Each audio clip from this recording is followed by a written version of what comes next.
Olá pessoal, sou o professor Rodrigo e hoje a gente vai continuar nossa série de vídeo sobre ótica, falando sobre reflexão da luz. A gente vai começar esse tema falando sobre espelhos planos. Antes da gente começar a falar sobre a reflexão em espelhos planos, a gente tem que dar uma olhada nas leis da reflexão. As leis da reflexão são duas. Então, suponha que a gente tem um espelho, representado aqui por essa linha azul, e aqui a gente tem um raio de luz que vai incidir nesse espelho. Esse espelho aqui é um espelho plano. Então esse raio de luz ele vem, incide no espelho e é refletido. Se a gente traçar uma reta aqui, que ela é perpendicular à superfície do espelho, a gente vai ver que esse ângulo aqui, nós veremos que esse ângulo aqui, o ângulo de incidência do raio de luz, ele vai ser igual ao ângulo refletido. Essa reta aqui, que é uma reta perpendicular ao plano do espelho, ela é chamada de reta normal. Então o raio de luz ele vem, incide nesse ponto do espelho e é refletido do outro lado.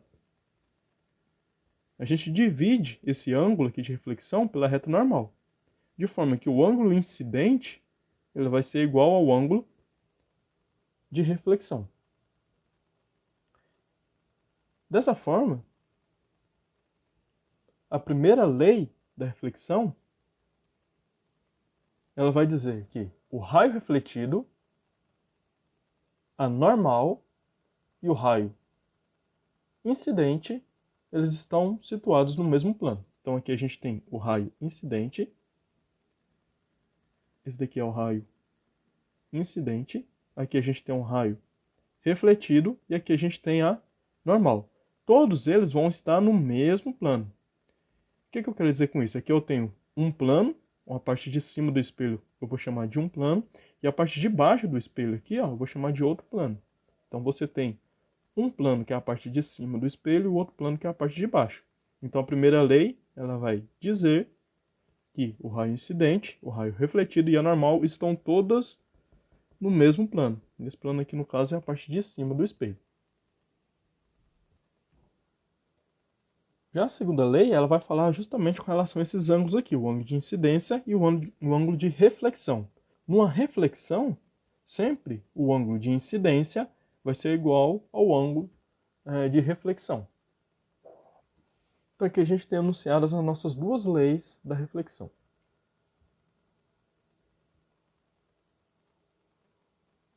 Para a gente entender um pouco mais sobre a aplicação dessas leis, vamos resolver o seguinte exemplo.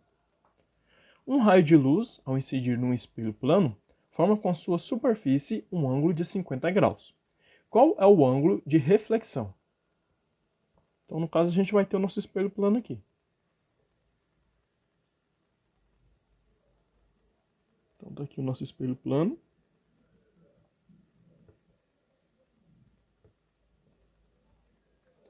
E ela está falando que o raio de luz ele vai incidir no espelho aqui, e como ele está incidindo no espelho, ele vai refletir para cá.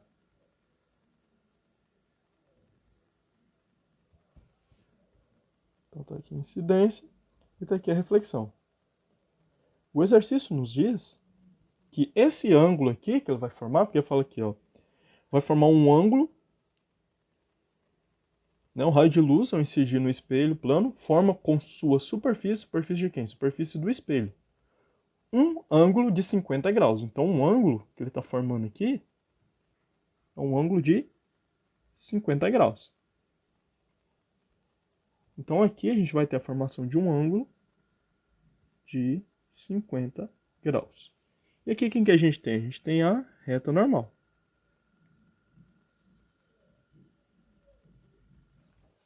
Eu disse que a reta normal ela é perpendicular à superfície do espelho.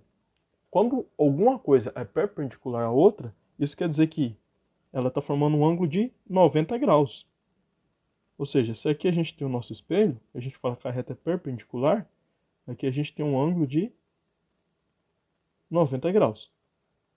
Ou seja, esse ângulo total aqui daqui até aqui, ele é 90 graus. Ora, se aqui eu já tenho 50 graus, o que me resta aqui são 40 graus. Por quê? Eu sei que esse ângulo 50 graus aqui, mais esse ângulo aqui de dentro, que a gente sabe que é o ângulo de incidência, ele tem que ser exatamente igual a 90 graus. Daqui a gente tira que o ângulo de incidência, ele vai ser igual a 90 menos 50. 90 graus menos 50 graus me dá 40 graus. Mas o exercício ele não está perguntando qual que é o ângulo de incidência. Ele quer saber qual que é o ângulo de reflexão. Mas pela segunda lei da reflexão, a gente sabe que o ângulo de incidência é igual ao ângulo de reflexão. Logo, se o ângulo de incidência é 40, o ângulo de reflexão também será de 40 graus. Vamos agora entender como que as imagens são formadas em um espelho plano. Então, suponha que eu tenho um ponto P e aqui eu tenho um observador no ponto O. Eu quero saber como que esse observador vai ver essa imagem aqui no ponto P. Como que ele vai observar essa imagem no ponto P. Para a gente fazer isso, a primeira coisa que eu vou fazer vai ser desenhar a imagem aqui. Então, o que acontece? Eu tenho o meu espelho, o meu objeto está aqui no ponto P e ele está a uma distância de 3 quadradinhos da superfície do espelho. A imagem, sempre a imagem em um espelho plano, ela vai estar à mesma distância do espelho, só que ao contrário. Então, se o objeto está aqui a 3 quadradinhos na frente do espelho plano, a imagem vai estar a 3 quadradinhos atrás do espelho plano. E sempre para representar a imagem, a gente vai utilizar uma linha em cima da letra. Então aqui eu tenho o meu objeto, P, e a minha imagem é a P'. Agora eu vou fazer um prolongamento dos raios de luz. A gente sabe que os raios de luz eles sempre se movem em linha reta. Então, o raio de luz aqui da imagem, ele vai sair daqui e vai chegar direto ao observador.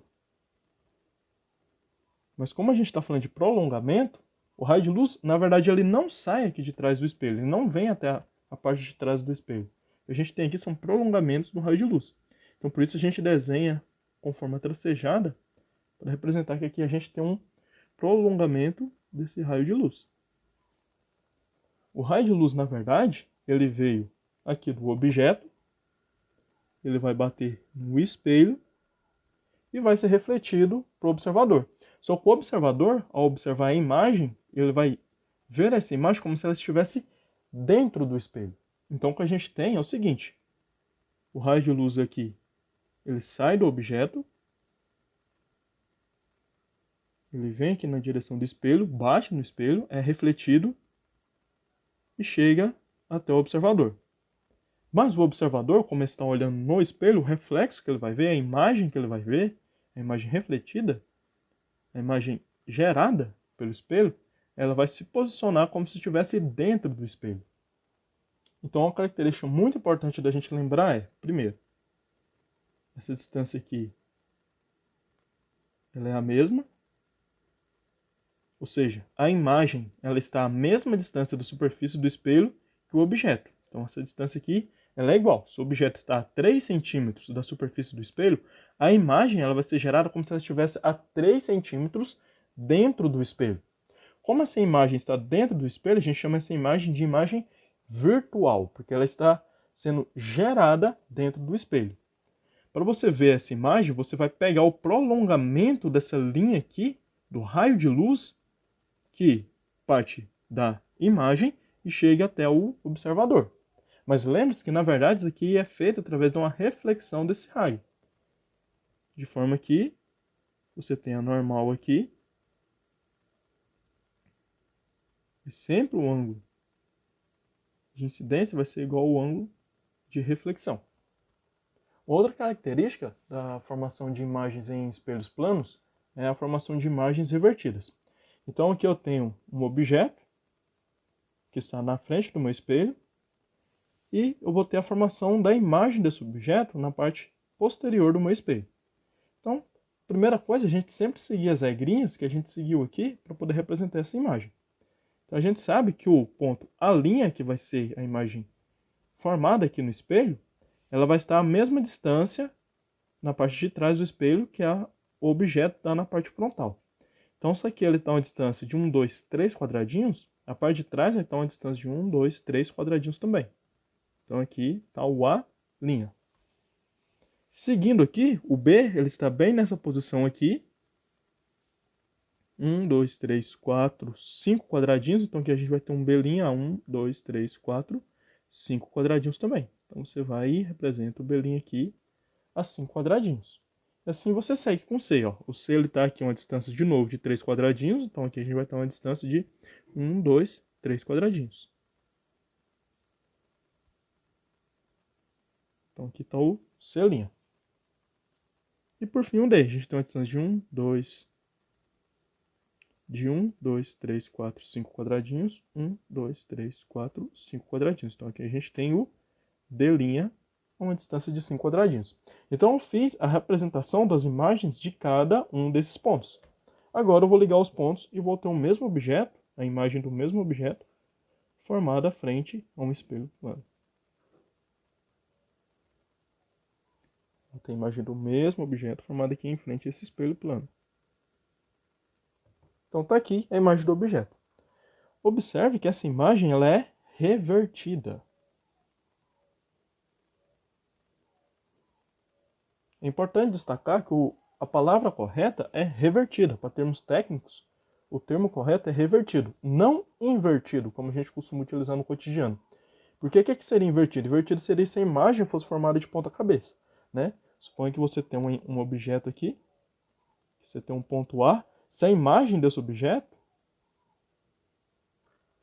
se a imagem fosse de ponta cabeça, a gente diria que a imagem foi invertida. Mas aqui não é o caso. A gente fala que a imagem é revertida. Então, só para a gente fechar aqui, a primeira coisa que a gente tem que olhar quando a gente for formar uma imagem é, primeiro, o objeto e a imagem elas estão equidistantes do espelho, ou seja, estão à mesma distância da superfície do espelho.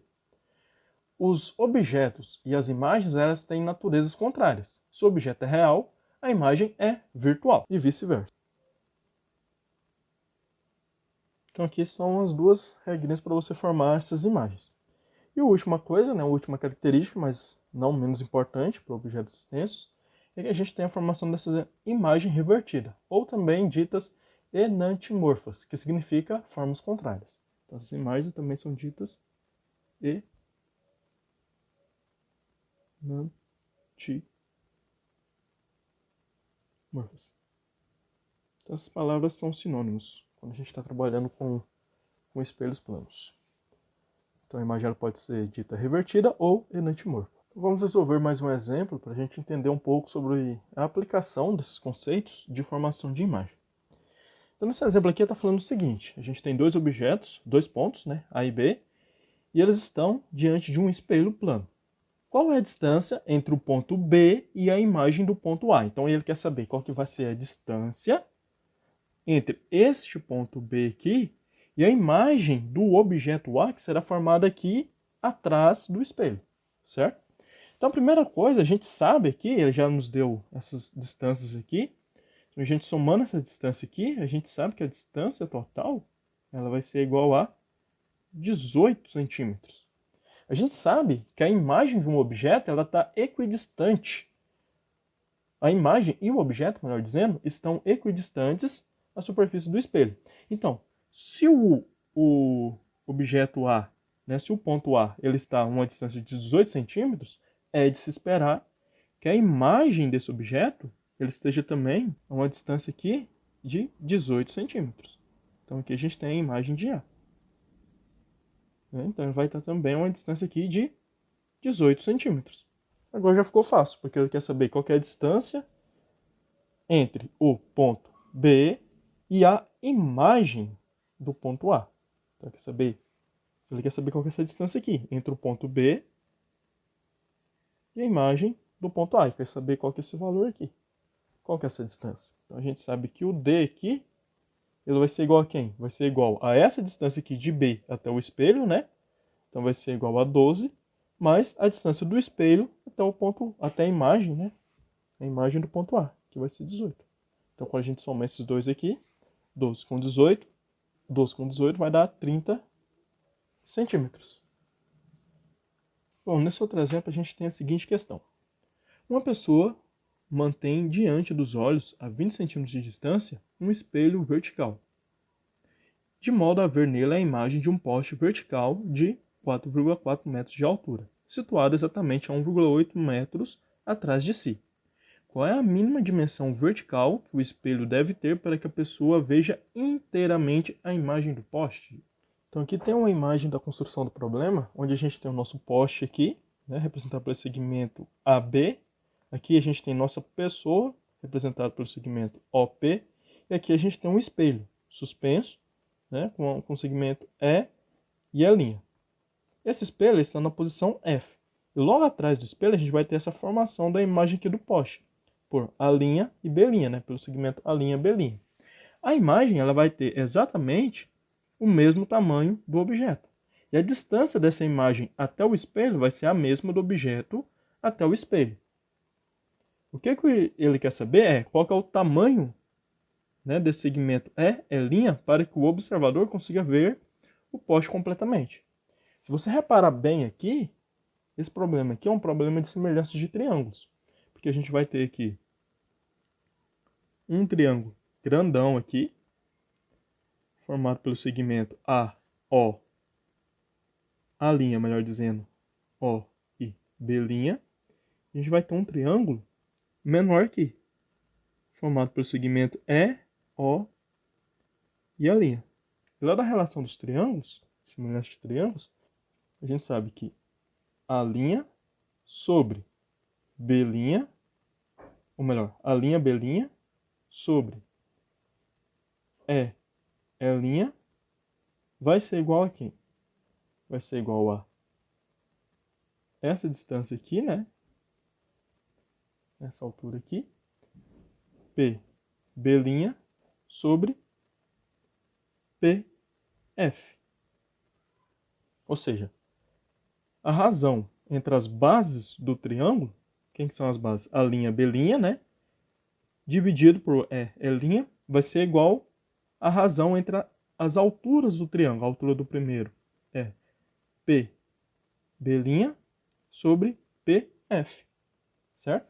Vamos ver o que eles nos deu aqui de informação. Então, vai falar que a pessoa mantém distante dos olhos a 20 centímetros de distância. Então, essa distância PF aqui ela é igual a 20 centímetros.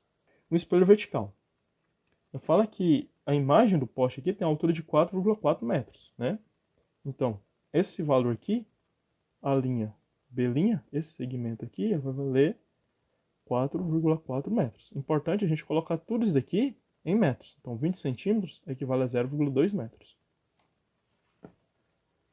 E fala que a altura do poste aqui é 1,8 metros atrás dele. Então, melhor dizendo, essa distância aqui é de 1,8 metros. Mas a gente sabe que essa distância dele até o espelho é de 0,2 metros. Logo, quando eu somar esses dois aqui, vou ter que a minha distância, que o poste vai estar do espelho, vai ser de 2,0 metros. Sendo assim, essa distância aqui também, ela vai ser de 2,0 metros. Mas a altura desse triângulo aqui vai ser essa distância mais esse segmento PF. Né? Então, essa altura aqui total do triângulo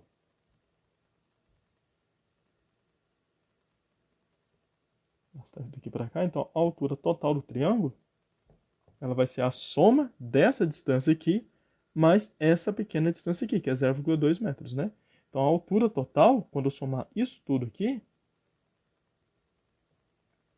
então pegando aqui até aqui, somando essa distância aqui, somando isso tudo aqui, eu vou ter 2,2 metros. Né? Então essa distância total, que essa altura aqui, ela vai ser de 2,2 metros. Eu estou falando a altura, gente, porque aqui a gente está considerando como se fosse uma altura do triângulo, né? Mas é a distância. Então a gente vai pegar aqui 2,2 metros. Então o segmento P até B', ele vai ser igual a 2,2 metros.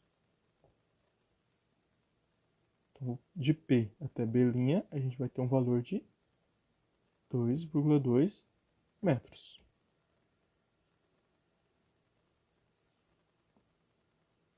E a gente quer saber qual que é o valor do E', né? Qual que é o do segmento E'. Como eu quero saber o valor do segmento E', eu vou isolar ele, né? Eu vou multiplicar ele aqui, passei ele para o outro lado, né?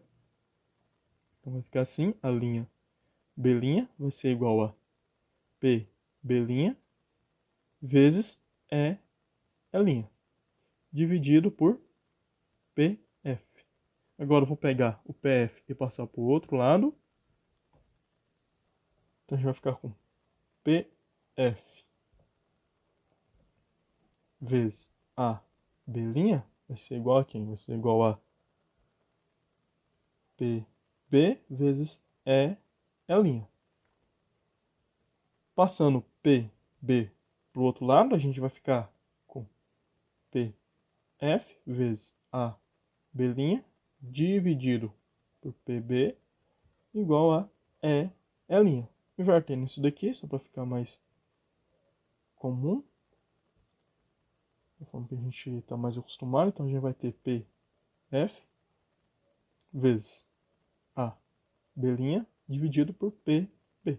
Agora é só substituir os valores, né? Então, E' vai ser igual a PF é 0,2 vezes, aqui é a linha B', né? Esqueci o linha aqui, então é vezes 4,4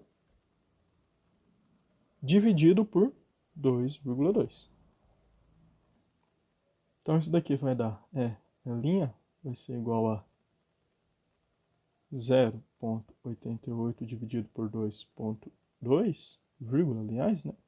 Isso daqui vai dar igual a 0,4. 0,4 metros. Ou a gente teria 40 centímetros. Então, a altura que o espelho deve ter para que essa pessoa consiga ver o poste inteiro aqui atrás vai ter que ser de 40 centímetros. Então vamos ver agora como que você pode definir o campo visual de um espelho plano. Então suponha que você tem um espelho aqui e que você tem uma série de pontos aqui, marcados nessa região à frente do espelho e aqui também atrás do espelho. Aqui você tem um observador e eu quero saber, quando esse observador olha aqui no espelho, quais desses pontos ele consegue ver, né, através do espelho aqui. Quais desses pontos serão refletidos de forma que ele consiga ver nesta posição. Então, como que a gente define esse campo visual, né, desse observador? Então, a primeira coisa, a gente vai fazer o seguinte passo. A gente vai fazer um prolongamento aqui do espelho. Eu vou pegar essa posição aqui do olho do observador, né? E vou redesenhar ela aqui na parte de trás do espelho, né? Do plano do espelho. No plano contrário. Então, eu vou desenhar essa posição aqui. Eu vou chamar essa posição aqui de posição O, que é a posição do observador. Então, aqui eu vou ter uma posição O', certo? Para eu ver quais desses pontos o observador vai conseguir observar, eu vou conseguir enxergar estando nessa posição, eu vou pegar aqui e traçar duas linhas partindo do ponto O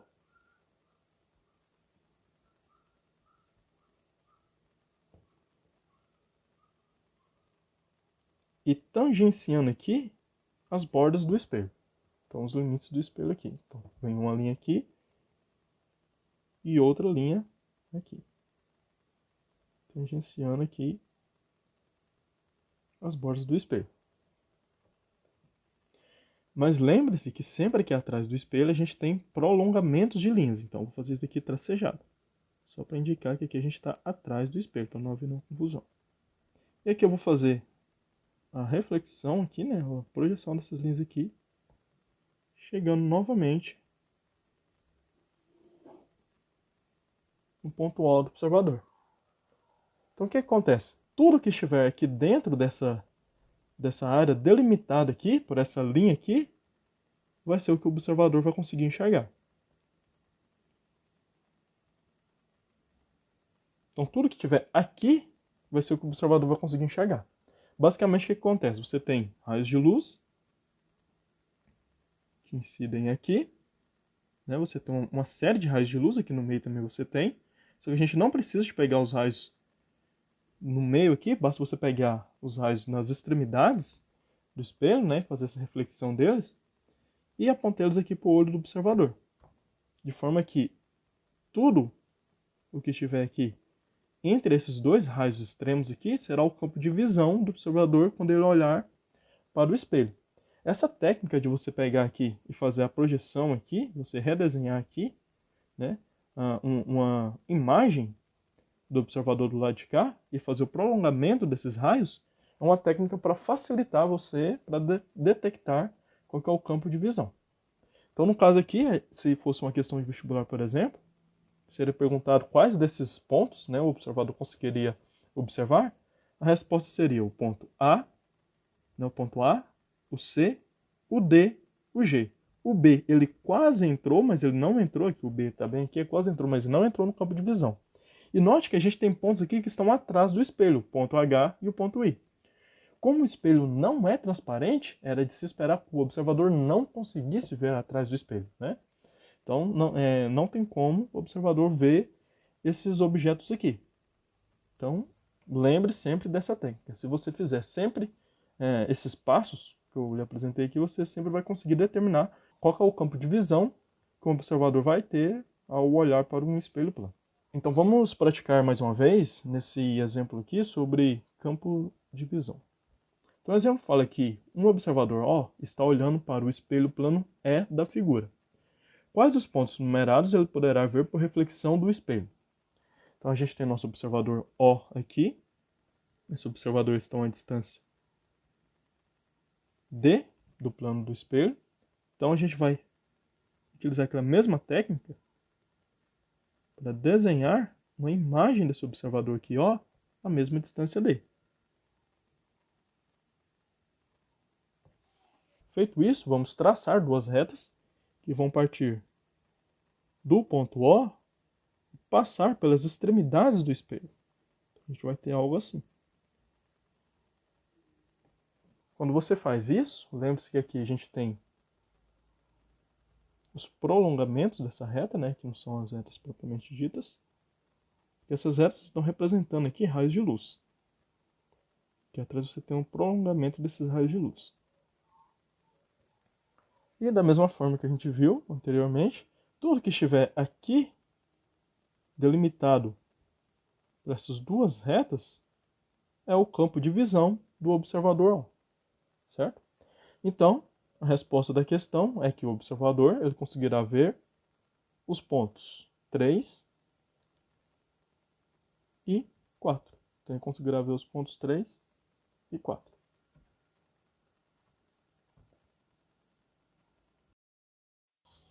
Então, só para ressaltar, pessoal, é importantíssimo que você sempre desenhe a imagem aqui, no caso o olhinho, a mesma distância do espelho, tá? Lembrando que sempre esse ponto aqui tem que estar equidistante, né, para que essa técnica de fazer esse prolongamento dê certo.